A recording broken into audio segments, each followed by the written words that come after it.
ఎప్పుడు చూడని విధంగా రైతన్నలకు పెట్టుబడి విషయంలో, పెట్టుబడి కోసం రైతన్నకు సహాయంగా ఏకంగా 13,500 రూపాయలు రైతన్నకు పెట్టుబడి సహాయంగా ఇచ్చే గొప్ప మార్పు జరిగింది కూడా కేవలం మీ బిడ్డ హయాంలోనే.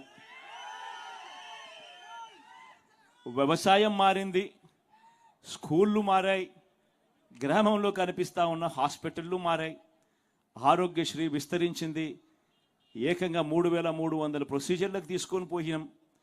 ఏకంగా 25 లక్షల దాకా ఈరోజు ఏ పేదవాడైనా కూడా జేబీలో ఆరోగ్యశ్రీ కార్డు ఉంటే 25 లక్షల దాకా ఉచితంగా వైద్యం చేయించుకునే గొప్ప పరిస్థితి ఈరోజు ఉంది. ఆలోచన చేయమని అడుగుతా ఉన్నా. మార్పులన్నది ఏ స్థాయిలో జరుగుతూ ఉన్నాయని చెప్పి ఒకసారి ఆలోచన చేయమని అడుగుతా ఉన్నా. ఈరోజు అక్క చెల్లెమ్మల్లో, ప్రతి అక్క చెల్లెమ్మల్లోనూ ముఖంలో ఈరోజు ఆత్మవిశ్వాసం కనిపిస్తూ ఉంది. ప్రతి అక్క చెల్లెమ్మ కూడా ఈరోజు తన కాళ్ళ మీద తాను నిలబడడానికి అక్క చెల్లెమ్మలు ఈరోజు ప్రణాళికలు వేసుకుంటా ఉన్నారు. ఈరోజు ప్రతి అక్క చెల్లెమ్మ కూడా నేను గేదెలు కొనుక్కోవచ్చు, నేను షాపులు పెట్టుకోవచ్చు, నేను కూడా ఆదాయం సంపాదించుకోవచ్చు అని ప్రతి అక్క చెల్లెమ్మ ముఖంలో కూడా ఈరోజు కాన్ఫిడెన్స్ కనిపిస్తూ ఉంది, ఆత్మవిశ్వాసం కనిపిస్తూ ఉంది. ఏ అక్క చెల్లెమ్మ కూడా ఎక్కడికైనా బయటికి పోవాలంటే భయపడాల్సిన పని లేదు. ఫోన్లో దిశ యాప్, గ్రామంలోనే మహిళా పోలీస్. ఏ అక్క చెల్లెమ్మ బయటికి పోయినా కూడా దిశ యాప్ డౌన్లోడ్ చేసుకొని SOS బటన్ నొక్కినా, లేదా ఆపదలో ఉన్నప్పుడు ఒక 5 సార్లు ఫోన్ గట్టిగా ఇలా ఇలా ఇలా ఇలా ఇలా షేక్ చేసిన చాలు 10 నిమిషాల్లోనే ఆ అక్క చెల్లెమ్మలకు వెంటనే ఫోన్ వస్తూ ఉంది. ఆపదలో ఉన్నారా అక్క చెల్లెమ్మ అని చెప్పి పోలీస్ సోదరుడు అడుగుతా ఉన్నాడు. 10 నిమిషాల్లోనే మీ ఇంటి దగ్గరికి వచ్చి ఆపదలో ఉన్న అక్క చెల్లెమ్మలకు ఒక అన్నగా తోడుగా నిలబడతా ఉన్నాడు పోలీస్ వ్యవస్థ.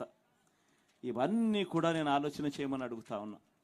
ఇవన్నీ కూడా గతంలో 14 ఏళ్ళు ముఖ్యమంత్రి అని చెప్పుకునే వాళ్ళు, 3 సార్లు ముఖ్యమంత్రిగా చేశాము, ఎక్స్పీరియన్స్ మాకు ఎంతో ఉంది అని చెప్పుకునే వాళ్ళు ఏ రోజు కూడా ఎవ్వరూ కూడా ఆలోచన చేయడానికి కూడా ఏ ఒక్కరూ కూడా సరిపోని విధంగా మీ బిడ్డ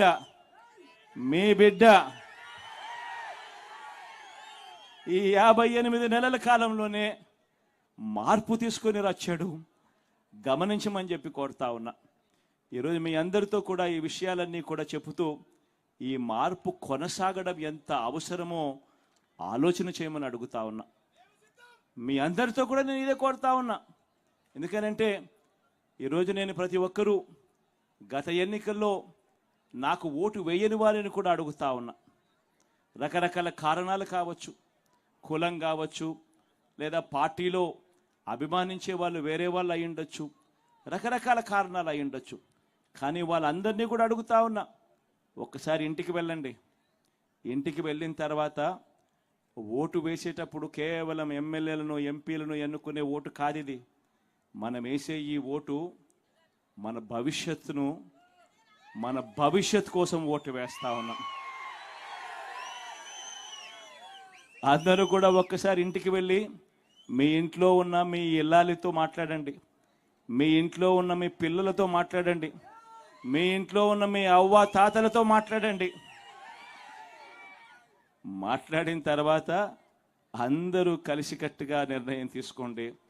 ఎందుకనంటే ఈ ఎన్నికల్లో ఓటేసేది ఒక ఎమ్మెల్యేకో ఒక ఎంపీకో కాదు. ఈ ఎన్నికల్లో ఓటేసేది మన తలరాతలు మార్చే ఎన్నిక ఇది. దేవుడు దయవల్ల ఈ మంచి చేయగలిగాం. ఇంకా ఏదైనా కూడా సిస్టమ్స్లో ఎఫిషియన్సీ పెంచేదానికోసం ఇంకా ఏదైనా మీరు ఏదైనా సలహాలు ఏవైనా ఇవ్వాలనుకుంటే ఇవ్వమని చెప్పి కోరుతా ఉన్నా. మీ అందరితో కూడా ఒకే ఒక చిన్న విన్నపం కూడా చేయదలుచుకున్నా. ఎందుకనంటే మొన్న ఈ మధ్యకాలంలో కొన్ని బటన్లు నొక్కాను. ఈబీసీ నేస్తం అయితేనేమి, ఈ చేయూత బటన్ అయితేనేమి, ఇటువంటి కొన్ని బటన్లు నొక్కినా. ఇది ఎలక్షన్ కోడ్ వచ్చేస్తూ ఉంది కాబట్టి నొక్కకపోతే మళ్ళీ ఆన్గోయింగ్ ప్రోగ్రామ్స్ కింద ట్రీట్ చేయరని చెప్పి నొక్కేస్తాం. కాబట్టి దీనికి సంబంధించిన డబ్బులు ఒక 10 రోజులు అటు ఇటుగా మీ అందరికీ కూడా బ్యాంకుల్లో పడతాయి. మామూలుగా ఎప్పుడు కూడా నేను ఇట్లా చెప్పాల్సిన అవసరం లేదు. బటన్ నొక్కిన వెంటనే నేరుగా బటన్లు నొక్కిన వెంటనే పడిపోయే పరిస్థితి, వారం రోజుల లోపలనే పడిపోయే పరిస్థితి ఎప్పుడూ ఉండేది.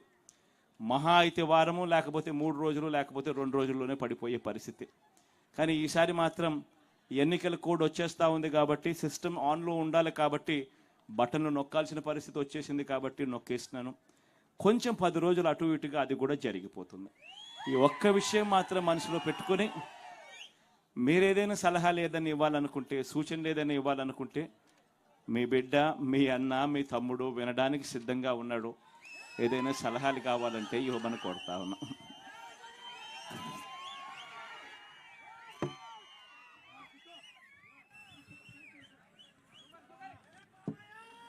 ఇక్కడ ఉన్న అందరికీ కూడా ఈ టోకెన్లు ఇచ్చున్నాం. అందరి దగ్గర ఉన్నాయి కదా.